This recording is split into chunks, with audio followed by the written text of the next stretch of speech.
मी मालवण पर्यटन व्यावसायिक दामोदर द्वारकानाथ तोडणकर। आता जी काय फेसबुक व्हॉट्सअपवरती जी बातमी पसरत आहे मालवणच्या बदनामी विरोधात, की पर्यटनाच्या माध्यमातून आम्ही काहीतरी पर्यटन व्यावसायिक खोटे व्यवसाय करतो अशी जी बातमी आलेली आहे, त्याचा आम्ही पूर्णपणे मालवण पर्यटन व्यावसायिक निषेध करीत आहोत।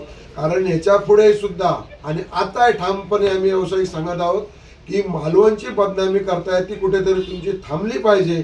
असा कुठल्याही अंमली पदार्थाचा इथे गैरवापर केला जात नाही आहे। आम्ही कसे वरून कस्टमर आणतोय, कसं पर्यटन वाढवतोय ते आम्हाला व्यावसायिकांना माहिती आहे आणि किती आमचे पैसे तिकडे राहतात ते पण आम्हाला कळून चुकलेलं आहे। पण ही अशी जी बदनामी आहे, ज्यांनी कोणी जी केलेली आहे बदनामीकडे षडयंत्र जर उचलेलं आहे ते बंद व्हावं, त्यांनी येऊन आमची माफी मागावी। ना तर आम्ही जर कोण व्यावसायिक चुपे जर हे असं काही करत असेल तर त्याने समोर येऊन आम्हाला दाखवून द्यावे की या गाडीतून असा माल येतोय म्हणून। आम्ही त्याच्या विरोधात गुन्हा दाखल आत्ताच सगळे पर्यटक व्यावसायिक जाऊन करणारच आहोत। पण यापुढे असं काही जर तुम्ही गैरवर्तणूक आमच्या व्यवसायाबद्दल बोलत असाल तर आम्ही ते खपवून घेणार नाही। आचरेकर पर्यटन व्यावसायिक मालवण। आम्ही हे पर्यटन जे आता चालवतो पर्यटन व्यावसायिक आहोत सगळेजण, आणि ज्या कोणी या पत्रकाराने ही कोळसळ पद्धतीने जी ही काही बातमी दिली आहे ती अत्यंत चुकीची आहे।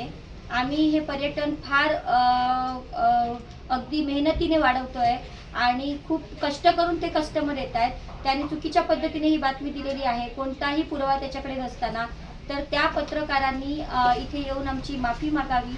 आम्ही त्याच्या विरोधात गुन्हा दाखल करणार सर्व व्यावसायिक मिळून, कारण व्यवसाय चालू करण्यासाठी फार मेहनत करावी लागते, खूप कष्ट आहेत त्याच्या मागे, आणि कुणीतरी असं लांबून आमच्यावरती दगडफेक करावी आणि आम्ही ती सहन करावी हे कदापि शक्य नाहीये। त्यामुळे त्या ज्या पत्रकाराने कोणती आमच्यावरती जी टीका केलेली आहे त्यांनी त्याचे पुरावे दाखल करावेत आणि त्यांनी आमची येऊन माफी मागावी।